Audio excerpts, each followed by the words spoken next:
So my question is, well, it's based on my one of my relatives died this week, and the family members who are in charge of the arrangements have decided not to have a funeral mass, even though he's Catholic and as are the rest of my relatives.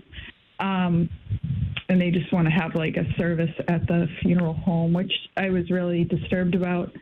But I realized that I can't actually articulate very well why the funeral mass is so important for us as Catholics. And I was wondering if you could answer that question of like why it's important for us as Catholics to have a funeral mass. Yeah. Mm-hmm.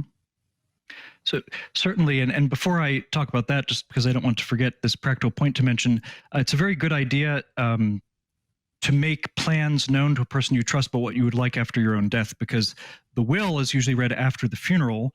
And so it's important to make plans for if there's a particular church wedding or funeral that you do want to have a funeral mass and so forth.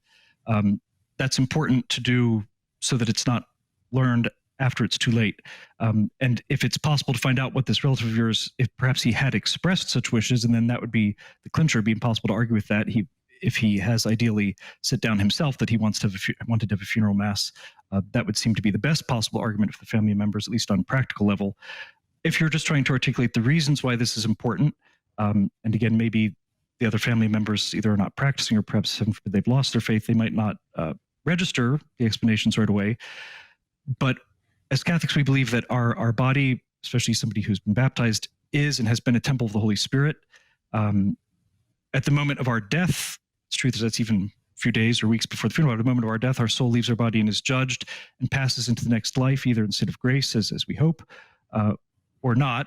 But the prayers in the liturgy for the dead, because God is outside of time, so even though the person's soul is judged immediately, God certainly will have taken into account the prayers that can be offered subsequently for the person. The funeral liturgy is the best way to enable the family to perform its duty in justice to a departed family member, because we know that charity, begins at home, doesn't end at home, but it's an expanding circle, and so we have an especially important duty to pray for the repose of souls of our own parents, spouses, children, relatives, and to provide for them all of the ministrations of the church. Now, if it's impossible without upsetting the peace of the family to insist on having a proper funeral and Christian burial service, you can still certainly have masses offered afterwards.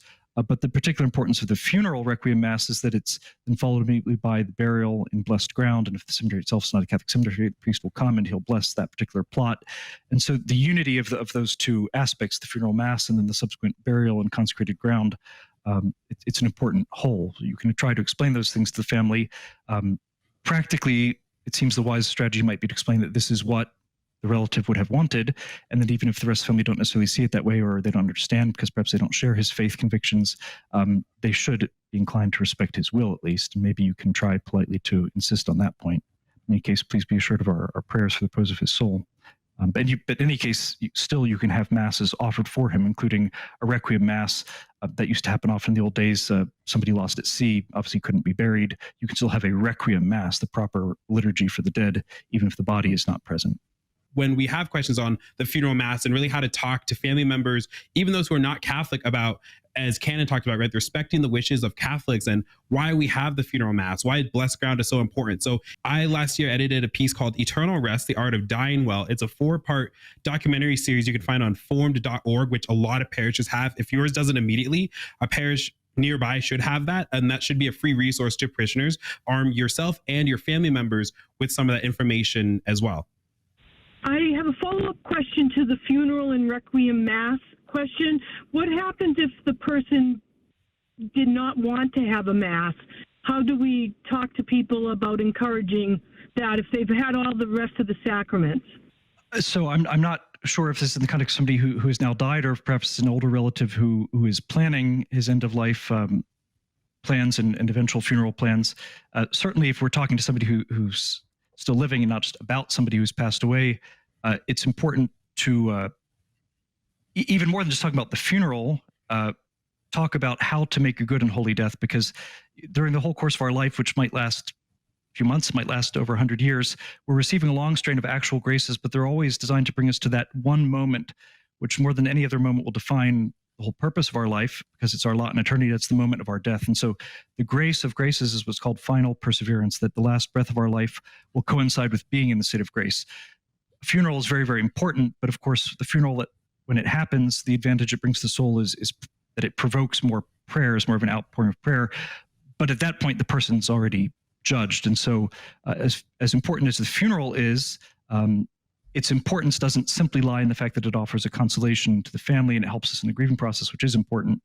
But in terms of the person himself, it's not just a final rite of passage that's so important. It's preparing for the moment of our death. And so that's where, if we're talking about a still living relative, we would want to focus our energy and attention about the goodness of God, the mercy of God, perhaps it's implicit in the question, somebody who might have wavered or lost the faith at some point, that really to prepare for eternity. And regardless of what happened, even if it was 50 years of sin being away from the church, that there's nothing that God's grace can't heal when it's accompanied by an authentic response on our part.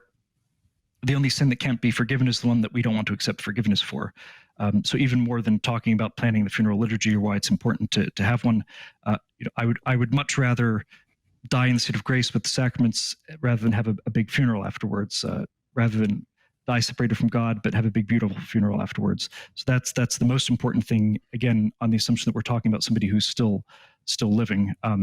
And, work on God's side too, surreptitiously bring a friendly priest in to talk to the person, maybe just for a visit at first, maybe give them a blessed rosary, but to try to make that connection that can lead to the necessary acts that prepare for that person's eternity.